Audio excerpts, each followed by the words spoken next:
Delicious. Hi everyone, Tom Spellman here at Dave Wilson Nursery. What we want to do right now is we want to do our detail work for the winter. We want to make sure that before the trees start to break dormancy, we have all of our detail issues taken care of. So we're looking for diseased wood if there is any, broken branches, crisscrossing branches, areas where the growth is too thick. We still want to reduce a little bit of the vigor. We don't need all the vigor that was produced last fall after summer pruning, so we'll take some of that out.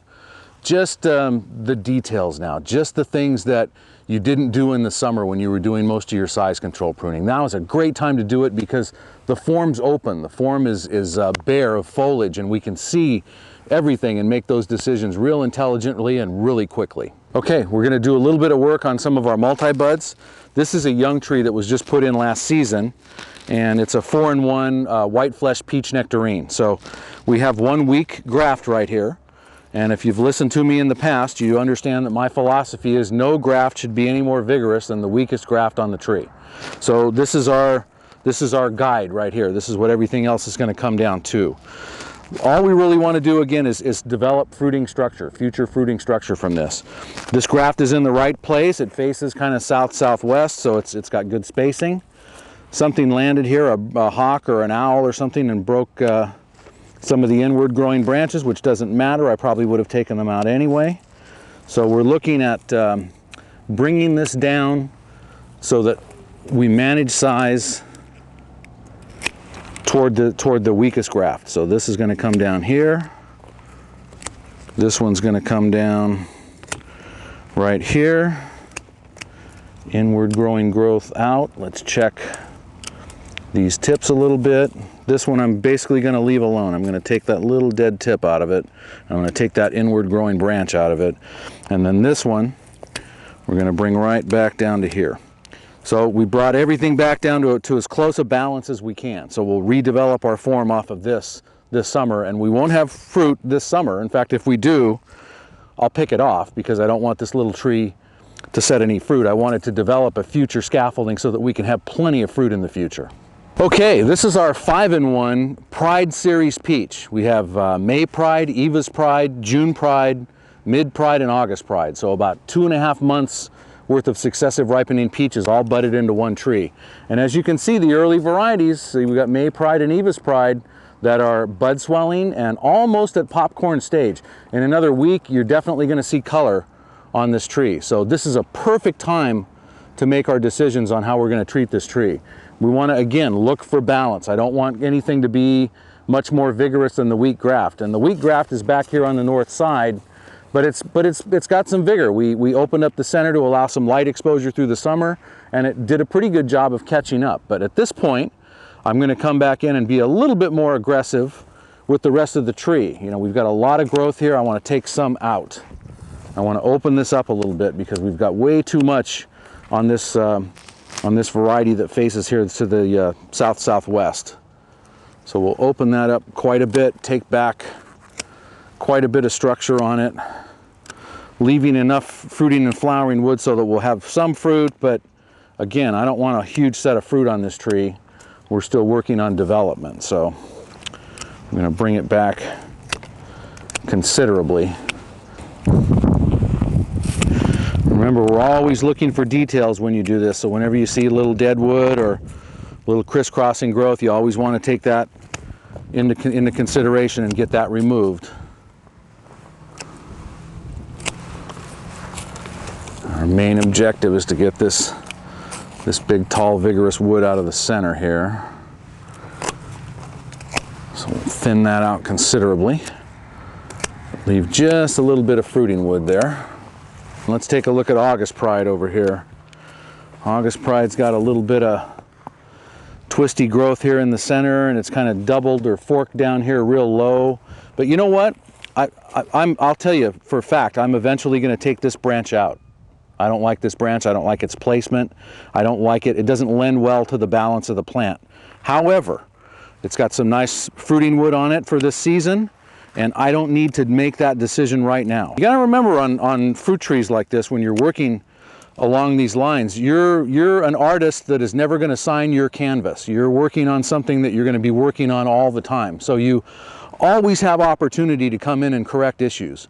You never have to feel like you have to finish this tree completely in one season, because that's not going to happen. You're always going to have opportunity to come back in. If you made a cut that you didn't want to make, you can regrow a branch in that spot. If you're looking at a branch that you don't like, but it has fruiting wood on it, you can always come back and take it out later. So never feel intimidated by that. Never feel like you have to finish everything all at one time. Now our weak variety, June Pride, which is back on the north side. So we need to make sure we pay special attention to it and how it does. I really don't want to do a whole lot of canopy removal on this variety now, but I will look for issues. So there's really no deadwood. There's a little deadwood. There's a couple of little pieces. There's some inward growing growth that we can take out a little bit. And then all I'm really going to do is make a couple of tip cuts up here just to get our size down there where we want it. And basically, this is our finished product for the season. Now in the summer, of course, you know we're going to get plenty of growth off these tips where they were cut, so we'll have opportunity to come in after August Pride ripens up, which here is probably going to be right about the end of July or first week in August. So we'll come back in and do some summer work on this tree just to do size reduction during the summer months. Okay, let's work on some of our real low head cuts. This is Flavor Finale Plutot. This was actually put in 2012, so it's been in the ground right now for 2 full years. We did some low structural cuts on it last season, and now we want to do a little bit more canopy reduction. Remember, I don't ever want this tree to be any bigger than about 5 feet, maybe 5.5 feet. So I'm going to work way down below that now to reestablish structure. The first thing I'm going to do is look for issues. Again, detail work. So growth that's growing inward toward the center, that can all come out. I don't need that at all. So I want that open center effect with it. And then I want to make sure that I'm taking balance into consideration. You know, this is still a small tree, and we want to make sure that we give it every opportunity to finish off nice and uniform. Here's another example of something that I'll probably take out later, is this center branch right here, but we've got some nice fruiting wood on it, so for at least a season I can leave it in. This, by removal of this branch, it'll open up the center real nice, but I don't have to do it this year. So then let's walk around the tree and let's stair step it a little bit. So I'm going to make my first cuts on the low growth here somewhere around knee high. I don't have to be a whole lot more aggressive than that. I can just make sure that I'm taking things out in an area where they'll have plenty of time to reestablish some low form. So one pass around, some knee-high cuts. Second pass around, let's come up about another 18 inches, looking for outward growing buds that are going to give us open centered form. Let's just take these out at about that point.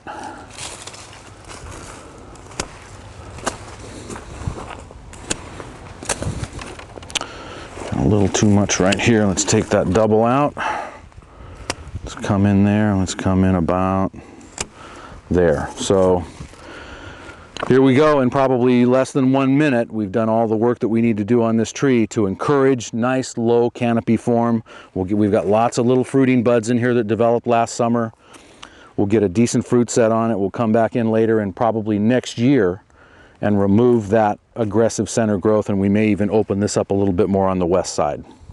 Okay, here's our Santa Rosa that we want to keep low, and it's gone up a little bit more aggressively this summer. So the first thing I'm going to do on this, because we didn't really summer prune it as aggressively as we should have, so I'm going to come in and I'm going to correct that now. I'm going to look for areas with growth going into the center, so I can make a couple of strategic cuts. I'm going to take that out. Look for a little balance on it. Do have a little bit too much growth in this one area.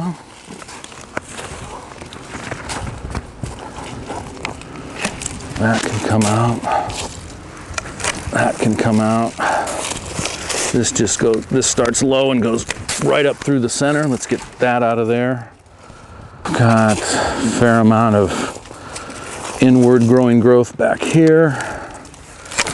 Take that out. Okay, now at this point, we'll start to work up a little bit higher. Just open up a little bit higher on the tree. I always liked this philosophy, and I didn't even realize I did it for a while, but the way that I work trees is I'll walk around the tree and make the cuts that I want to make in the area that I want to cut, and then go for another section and walk around the tree again and make the next series of cuts, so that I'm always working from the bottom up to get the form that I want and get the structure that I want out of the tree. I think that gives you an opportunity to look at it from every angle several times, so it's real easy to make the right decisions and the right cuts when you do that. And now basically we want to remove vigor. So we're just going to walk around the tree at our chosen height at about 4.5 feet, and we're going to remove vigor.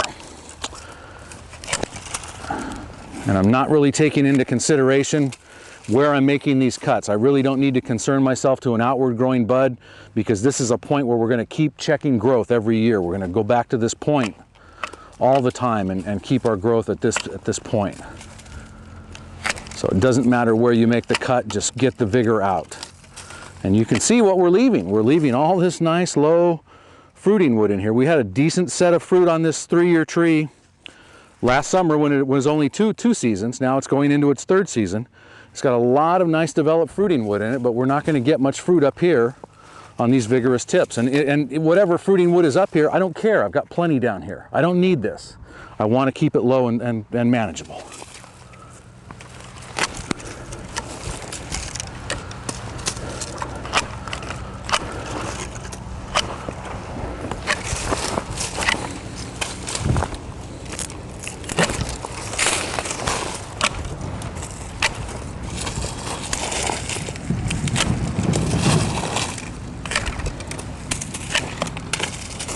Now, one thing you'll notice, the way that I prune trees, I'm not intimidated by holding a pair of clippers in my hand. I walk around the tree and I take a look at what I want to do, and I do it. I don't think about it twice or 3 times. I don't look and say, well, gee, should I make a cut here or should I leave that? I make my decisions before I start to work, and then I just go to work and I just do it. And like I said before, you're not going to make a bad move. You're not going to make anything that isn't correctable. All you're doing is pruning for a purpose, and my purpose here is to keep the tree low and manageable. So all I need to do is make those low, easy to manage decisions, and I've done everything right. So we could probably spend more time on this. I could probably do a little bit more detail work down in the center. In fact, let's just take a minute and get in here a little bit and take out some of this growth that's right here in the center. Really don't need all that. Got plenty of other fruiting wood on the tree. Put some of the old dead wood out. I think with that, we're good. We've done everything that we wanted to do. So we'll see how our crop is this summer. We'll come back in after the crop end of July or early August, and we'll do another size control pruning on the tree. Let's walk right over to the next one. Probably my favorite tree in this whole collection. This is Cotton Candy Apium, and it's just an exceptionally good piece of fruit. And you might remember when we initially pruned this tree, we left a little bit more scaffolding on it because we wanted fruit right away, and we did. We got fruit the 2nd year. So here it is in its 3rd season. We've got some nice long whippy growth on it that we really don't need, but lots of nice fruiting structure down here low. So again, I'm just going to look for vigor. I'm going to start checking things at about that 4.5 foot level and just work my way right around the tree. This is fruiting wood, but you know, we can only have so many fruit on this tree, so we don't need it all. Remember, we talked a couple of times already in this video about that center growth that we could remove or leave for fruit. So here's my center growth that's coming right up here through the center. This will be a beautiful open shaped tree once we take that out, but look at all the fruiting wood in there. So I don't have to feel like I have to do that now. I'm going to leave that. We'll probably, when we do our winter pruning video next year, we'll start removing some of these big centers out of here, but no need to feel like we have to do it right now. This thing is just loaded with fruiting wood. It's flowering wood all around the tree. We're gonna have to aggressively thin this tree, even with the amount of pruning that I'm doing on it today, to keep this thing from self-destructing. There we go. A couple of minutes and I think we've done everything we need to do. No dead wood in here, no real crisscrossing wood, no problems that we need to do anything with. Lots of fruiting wood down there. So next year we'll come in, remove some of that center and do a little bit of work down in here in the crotching area, and just keep this tree maintained low and keep it fruitful every single year.